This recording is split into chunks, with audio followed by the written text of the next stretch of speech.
All right, Dino Ryu-ge deck profile, 48 cards, 24 of which are Ryu-ge and 24 of which are Dino slash non-engine. I really wouldn't make any changes to the Ryu-ge side, but the Dino side and non-engine side is kind of whatever people think is best. This is kind of what I've landed on. I've tried a lot of things, nothing's really stuck, but this specific lineup is doing really well, both for me in the TCG at locals and on Master Duel. I'm on just a ungodly win streak and just in low rank on Master Duel right now. I don't play that much, so my account usually decays down to bronze, and then I'll just find a variant of the deck that I enjoy. So I'll play for a month, get up to diamond, and then just decay back to bronze. I never really go far enough or play well enough or play a good enough deck to get to master. So, but this deck definitely could do it. Absolutely. Uh, but let's just get right into it. So three Mistvas. You got to play three, obviously. Three Anvas. You could play two, but I don't. Three's better because the third actually will come up a lot, especially to try and get back the other ones. Because a lot of times these will wind up in your extra deck. You don't want them there. You want them in the deck or in the graveyard in the banish. So I use this as Xyz material as often as I possibly can to ensure that it doesn't go to the extra deck. Three war zones. You could cut this down to two. A lot of people play two. I'm playing three because it actually is a one card combo, and it's even a better one card combo in a sense because you get to your Mistfa through this one card combo. So essentially, because you already have the field spell, the Mistfa is not searching the field spell. So the Mistfa searches something else. So you wind up with kind of the same sort of combo, but an extra kind of Ryugi piece, if you will.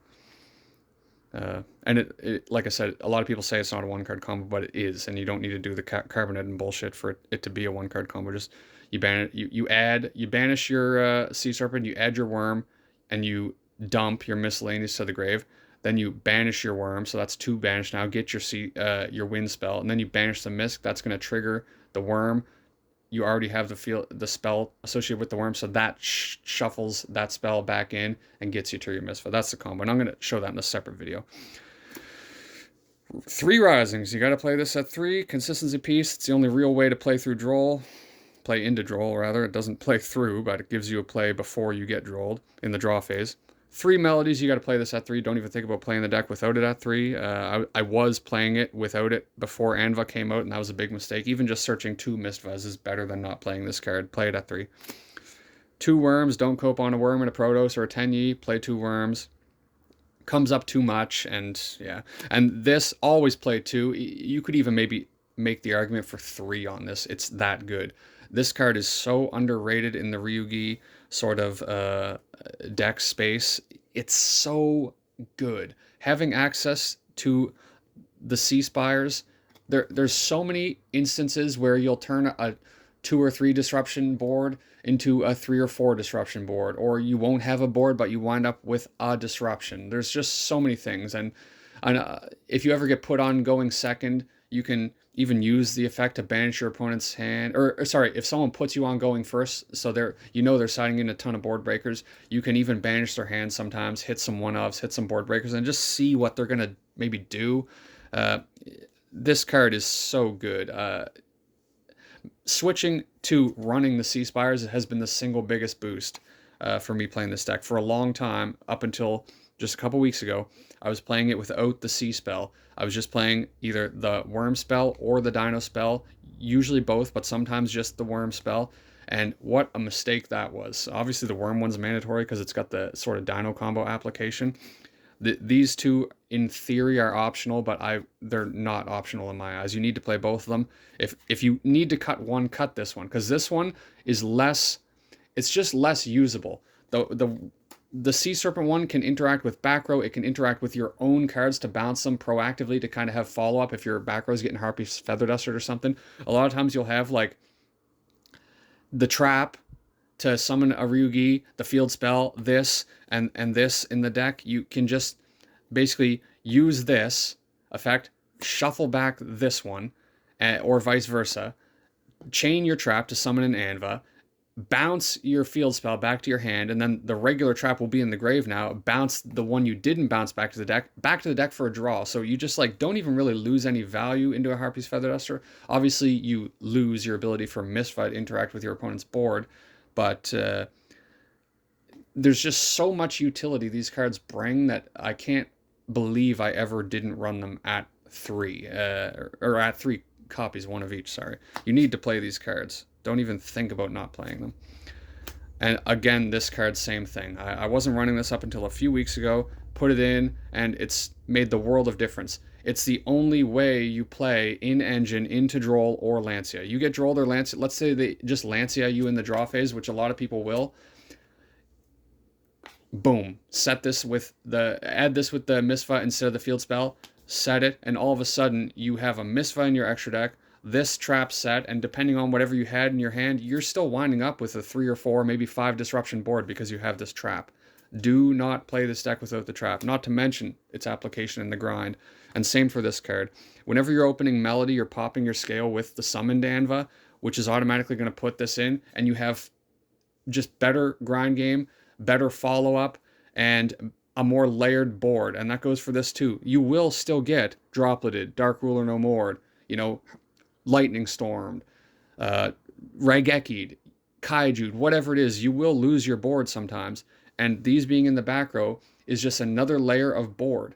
Your opponent tributes over your Misfa. Okay, it's in the extra deck. Summon out another Anva. The Anva pops something. The Misfa triggers the Anva, and boom, you're back with the same board you had before they kaiju'd over it.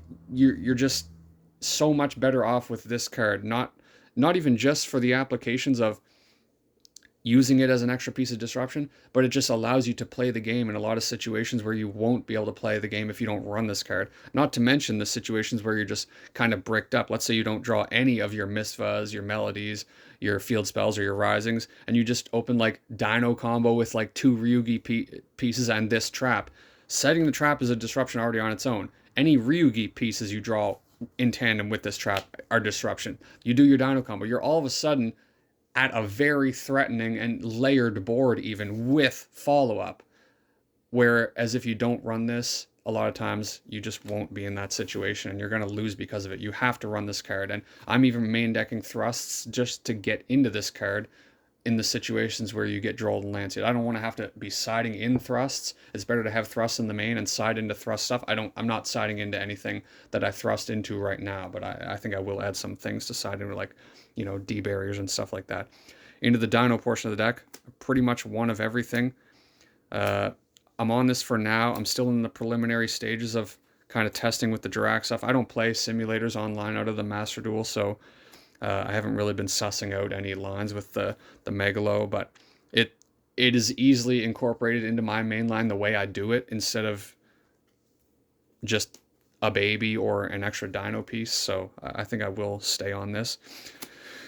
The UCT, the 3 Oviraptors, the 3 Fossil Digs, the 1 Pill, everything here is kind of standard other than just the fact that I'm only playing 1 baby. You only need 1 baby in this deck. You're more playing Ryu-ge combo than you are playing Dino combo, and it's just more consistent to run it this way. You still wind up with good follow-up from the Ryu-ge stuff as long as you're running the trap lineup.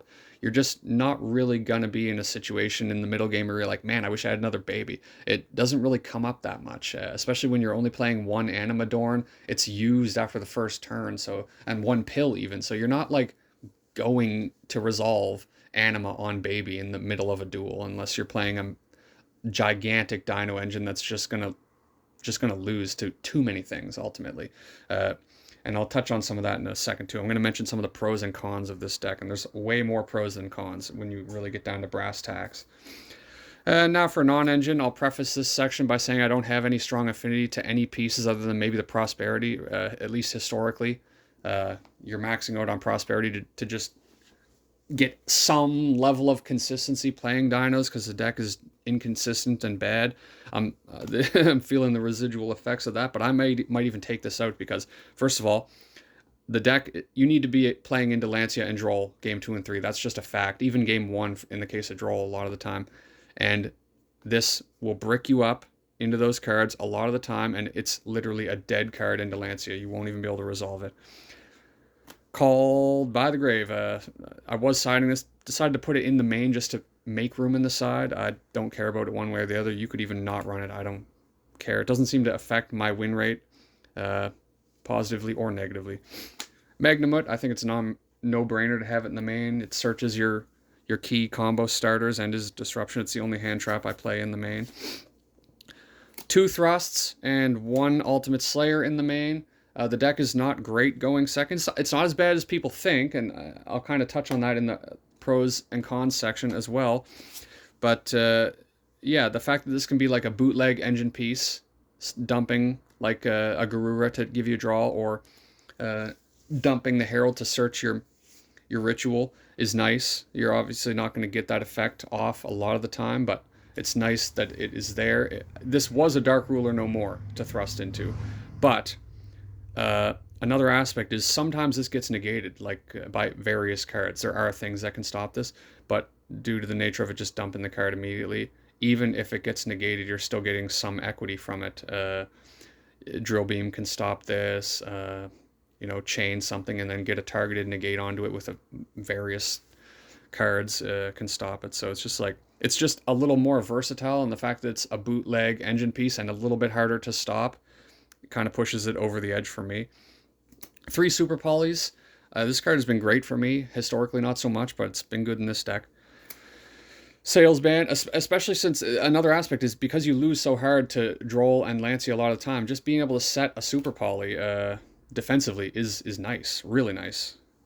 And then the sales ban. I've actually been maining this card from 1 to 3 and siding the remaining copies since it came out. I even had the secrets. I traded them / sold them recently because they just spiked up so much because whatever people have been doing competitively with them. Coped on it for 2 years since this card came out to stop Droll, because in order to get any level of consistency in dinos, you've had to play like supplementary engines to search. The dino engine itself kind of just half loses to Droll a lot of the time. So I've just been blind calling Droll for years with little to no success. Even times when you have it and they do have Droll, it's like, well, I'm playing dinos, so I'm bricked up half the time anyway. I guess I'll call Droll and end my turn. Into the extra. It's been good in this, though, because you have so many one-card starters that just calling Droll, let's say they have Ash, the Ash is usually not going to do it for them. Sometimes it will, but usually not. And sometimes Ash won't do anything because you have the Mistva, so there's not even, or the Anva, sorry, so there's not even a potential to be Ashed, really. The Mud Dragon for Super Poly, the Garura for Super Poly and Ultimate Slayer, and then the Duke of Demise to fuse some Fiends off the board, get rid of them Fiends, can't stand them. You need to play essentially 3 links to actually play this deck, in my opinion. First of all, you need the Anima and the SP just to do something with Dino combo in this deck, because I'm not running like a big high rolly Scraps or Meteorus or anything like that. Giant Rex, obviously I'm not playing any of that stuff, so just SP, like Dolka, UCT, is my Dino board if I'm just resolving Dino combo.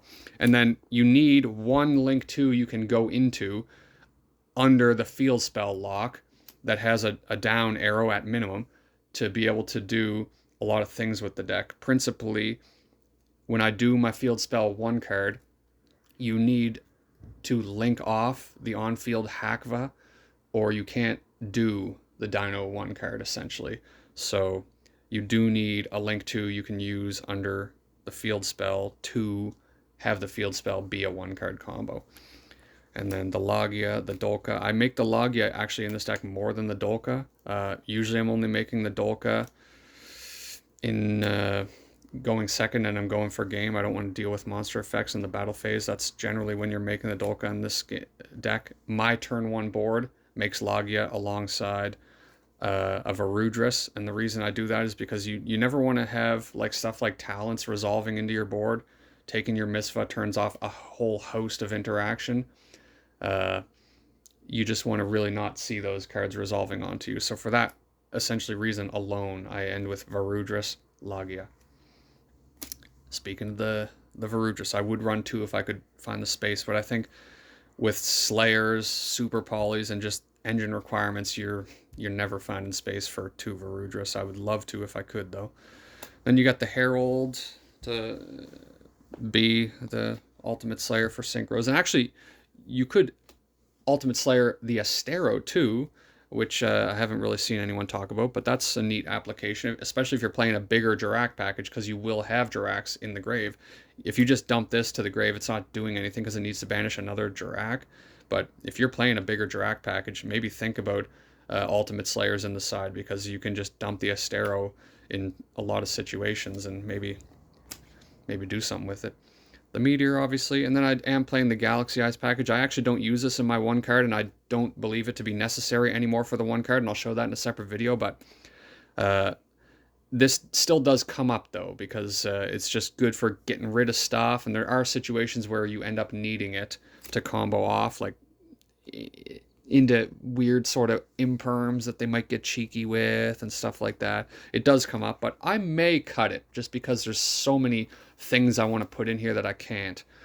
And I'm not even going to talk about side. I don't care about side deck. I'm side whatever you want. Doesn't seem to make much difference for me, but specifically right now, I'm siding going second cards and imperms. And that's it for this. I'm going to make another... Actually, no, I'm going to talk about the pros and cons. The pros and cons. I got some stuff written down here. I'm sure you guys can read that. So one of the easy pros is the deck plays well into Maxi and Fua, and you will see that from my combo video. If they get Maxi'd or if, in Master Duel, or they Fualos you in the TCG, the line I use is add a baby, set it, and then do your triple summon. If they do anything, you don't pop the baby, essentially, and just leave it there, because you don't want to give them extra draws. You set up your Rudris and you pass turn, and with between your back row, the set baby, and the Misva in your extra deck, the Varudris proccing the Misva in the extra deck, you will pop that baby on your opponent's turn, or the Megalo, whatever it is. That way, you're not giving them a bunch of draws. So you still wind up with like 5, 6, 7, 8 disruptions through a 2-draw Fualos or Maxi. That's what really sets this deck apart, in my opinion, from other Dino variants. You have a very, very strong board into Maxi and Fualos. Maxi, obviously, in Master Duel, which is where I play most of my games, because obviously TCG Locals is once a week or whatever. But in Master Duel, I think since the package came out, the Ryu-ge's came out in Master Duel, I don't think there's been a single occasion where I lost strictly because I got Maxi'd, and it's happened many times. Your opponent will start, they'll lose the Fua, obviously, or the Maxi, and they'll draw 2. So they start their turn with 1 extra card. So they'll be starting with a 7-card hand, or unless they double Fua at you. We don't really want to see that happen, but you never know. They're going to start with a 7-card hand into a Fualos, and you're going to have a 5, 6, 7 disruption board.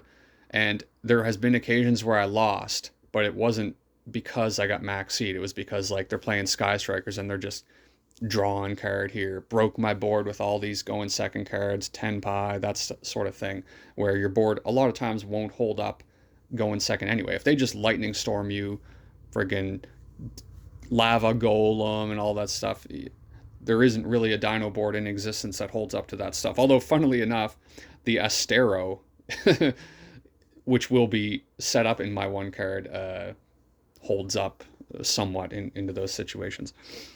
Another boon that the deck has is the in-engine floodgate, obviously. In Master Duel, Snake Eyes, Fiendsmith is kind of the top dog, and a lot of times that deck can't really play into the floodgate at all. And in the TCG, there's obviously Mitsurugi and sort of Ryzeal and Malice, they can, but a lot of decks still can't. The Fiendsmith engine can like sort of play into it, but what'll happen is they'll just keep trying to do things, and just random bits and bobs of their combo will be getting banished, and they'll quickly run out of bodies to just do things with. They just won't be able to really play into it. I win games all the time on Master Duel where my opponent's playing Fiendsmith. I have just like UCT with the worm spell in the back row. I didn't have a great turn, or they stopped me or whatever. And they're just trying to play, and they quickly realize they just can't. So that's a good boon of the deck. And over dinos specifically, I'm not talking about in relativity to playing other stronger meta decks. I'm talking about in the context of versus other dino decks. And another very big one is Bestials. This deck, there is no point where a Bestial fully interacts with your deck or interacts with it even at all.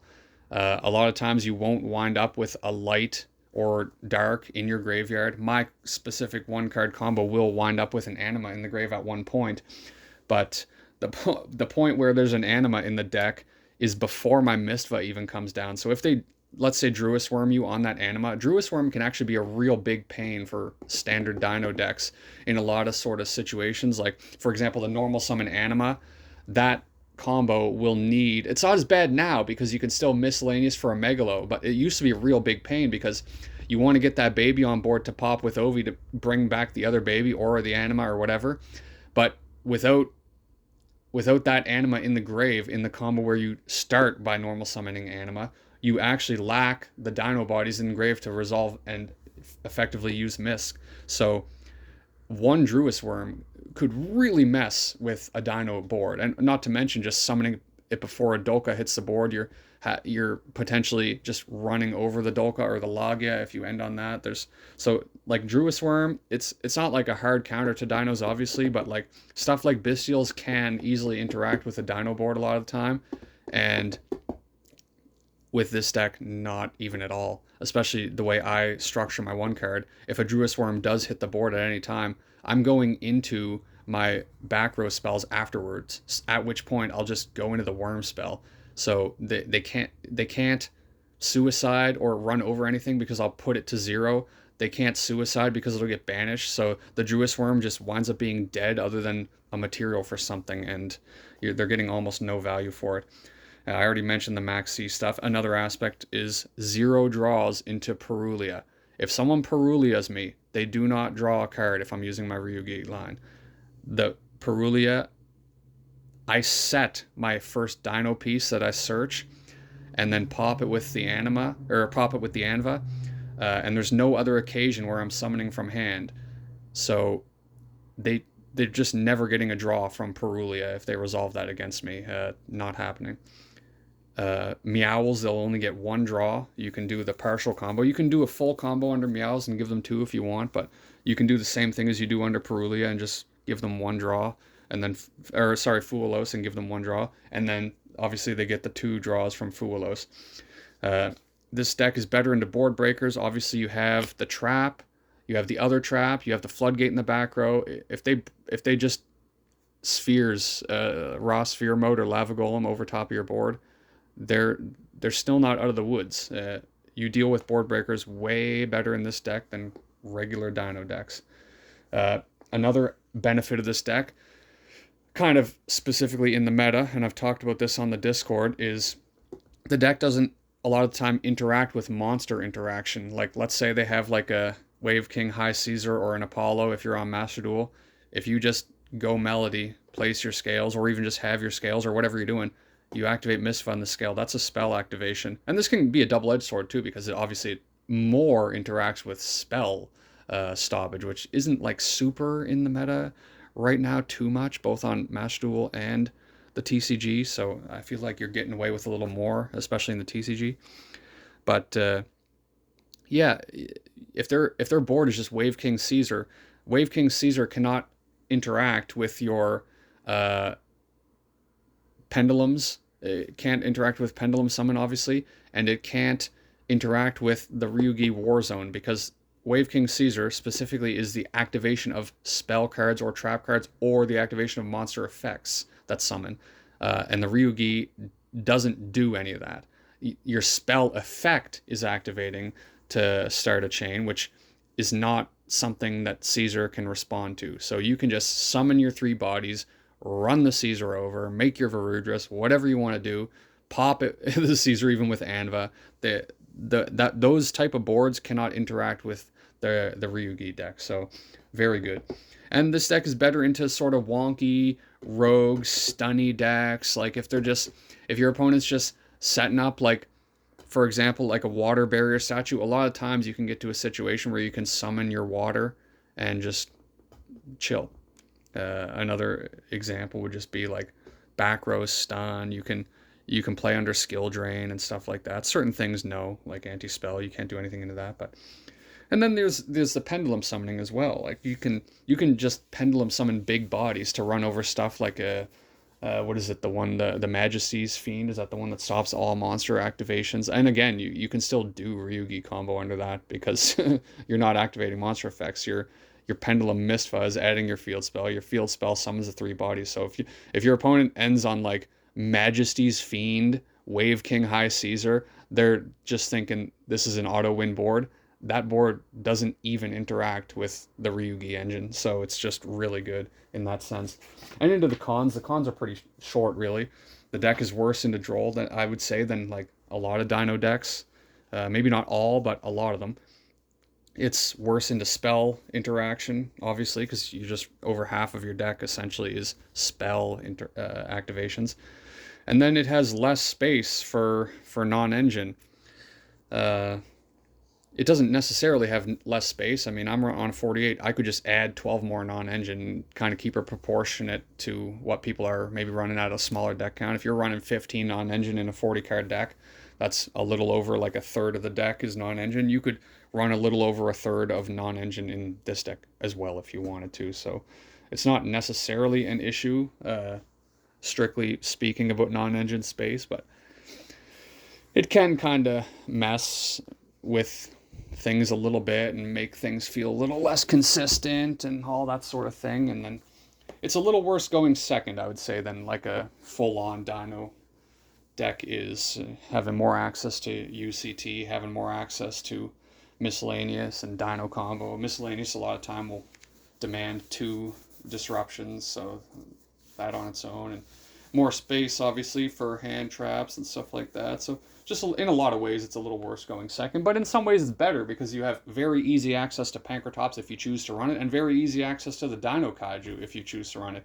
You can run each of those cards at essentially 20 copies in a sense, because you're just always going to have cards that can search and see them. So that's just another way, like, let's say your opponent's like, I don't know, on some like Inspector board or shit, you can very easily just search a kaiju and get that shit out of the way. For those reasons, I would say that in some ways the deck is better going second, but obviously it's not practically better going second because your deck is full of spells that don't do anything going second, and the traps obviously are not amazing going second, but you need to play them anyway. And I'm going to make a combo video now.